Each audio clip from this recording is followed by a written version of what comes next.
In this video, we'll be looking at the Redgrass painting brushes and seeing how well they can help me paint up Agnes from Defiance.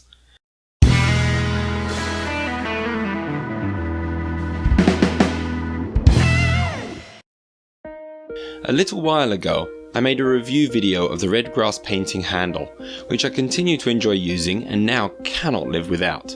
At that time, I also took the liberty to buy the Redgrass paint brushes. I have held on from reviewing them as of yet because I wanted to wear them in. I find it hard to review paint brushes without first using them over a few weeks, if not months. It gives me a chance to see how they hold up and also refine my technique when using them. I've had the Redgrass brushes now for a few months and painted a variety of models with different techniques, and I feel ready to talk about how I feel about them. So let's break them down into categories. As they are in a way a set, we will talk about the variety you get, the aesthetics of their design, as well as how comfortable they are to hold and use, how well they hold paint, how accurate you can be with them, and their longevity. In terms of variety, there are only 2 brushes in the set. However, for me that works out great, as I know I use the big one for most detail work and then the small one for fine detail work. As I have now painted a decent amount of miniatures with just these 2 brushes, I did not find the lack of variety of sizes to be restricting. In fact, it made choosing what brush to use very easy because of the lack of choice. For me, that's a good thing, as I can get lost in choice and it slows my progress. But for others, I can see how this is limiting, and perhaps they would want to fill in other sizes with other brand brushes to give them more choice. I still recommend having some larger brushes for base coats or painting large surface areas, but these can be accomplished easily with cheap synthetic brushes, saving these 2 for the details. Of course, function is the most important aspect of any brush, but I feel I would be amiss to not mention the fact that I love the colour they went for with these brushes. The glossy metallic red of the handles make them unique in my collection and just seem altogether fancy.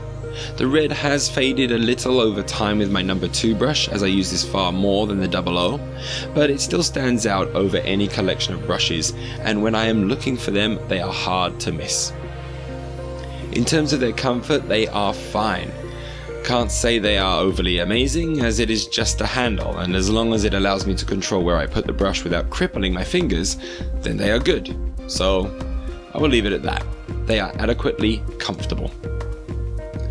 My previous Kolinsky hair brushes were Winsor & Newton Series 7. I had similar sizes to the Redgrass brushes, but their bellies were quite large and could hold a lot of paint. The Redgrass brushes have a smaller belly. The number 2 I find to be just right for me and my style of painting. It holds the paint well for a decent duration, but I am someone who likes to keep coming back to my palette frequently, so the fact it doesn't hold more isn't a problem.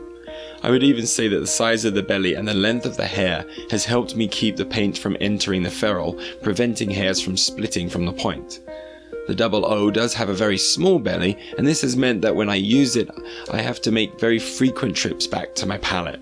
If I take too long trying to get the right brush stroke for a small detail, the paint often dries on the tip quickly. This can be frustrating, but it is a common enough difficulty when using very small tipped brushes. Saying that though, I wouldn't mind it having a larger belly. In terms of accuracy, I have found these brushes to be just what I needed after my Winsor & Newton Series 7 brushes started to lose their points. Both of these brushes have a very tight tip that make them both very good for detail work. I often use the number 2 brush for lots of small details, as the belly will hold paint and the tip stays tight, and that is all you need for accuracy.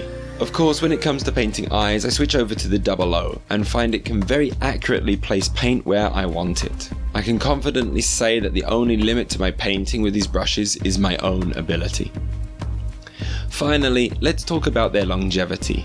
This is the reason why I waited to make a review of these brushes, as it is hard to know how long your brushes are going to last until you have been using them for a number of projects.